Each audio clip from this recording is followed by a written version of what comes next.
आज हम देख रहे हैं कि रूही की सारी सच्चाई नाहर के सामने आ ही जाती है और वह उसे एक्सेप्ट कर लेता है और यह बहुत बड़ा षड्यंत्र रचता है और झूमर भी गिराना इसका इत्तेफाक नहीं होता है। यह सब कुछ सोची समझी साजिश होती है और वह नाहर करता है रूही की सच्चाई को सामने लाने के लिए। यहाँ पर अब जब सामने सच्चाई आ ही जाती है तो दोनों ही इस बात को एक्सेप्ट कर लेते हैं और नाहर काफ़ी अफसोस फील करता है कि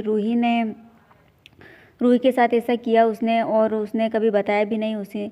यहाँ हम देखें तो दादी और रूही और नाहर का डिवोर्स कराने में ऐसी लगी हुई है कि यह नकली रूही साइन करती ही नहीं है और यह ज़बरदस्ती से साइन करवाती है। तो यह बंदूक की नोक पर साइन करवाने वाली होती है और यहाँ पर रूही आनाकानी करती है और साइन करने से मना कर देती है, क्योंकि अगर इसने साइन कर दिया तो बहुत बड़ी समस्या हो सकती है। इसे इस घर से जाना ही होगा और यह इस घर से जाना नहीं चाहती है, इसलिए यह साइन ही नहीं करती है। यहाँ हम देखें तो पलक को बहुत सारा काम करना पड़ता है। दादी सा उसे इतना सारा काम बताती है पिंकू के जाने के बाद कि वह बहुत ही परेशान हो जाती है दादी से। और यहाँ पर पूनम इसकी फ्रेंड को फ़ोन लगाती है और उस बाबा के बारे में पता करने की कोशिश करती है, क्योंकि यहाँ पर वह फिर से उस आत्मा को भगाने की बात कर रही होती है।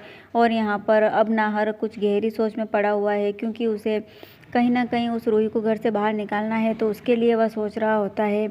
और उसे यह याद आ जाता है कि जब ये दोनों बहनें लड़ाई कर रही थी तब उसे शक हो जाता है कि यह दोनों बहनें नहीं हो सकती है, इसलिए वह सारी सच्चाई को सामने लाने की बात करता है।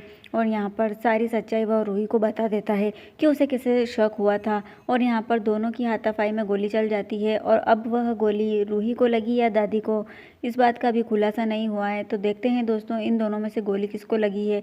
देखने के लिए हमारे साथ बने रहिए और चैनल को सब्सक्राइब कीजिए।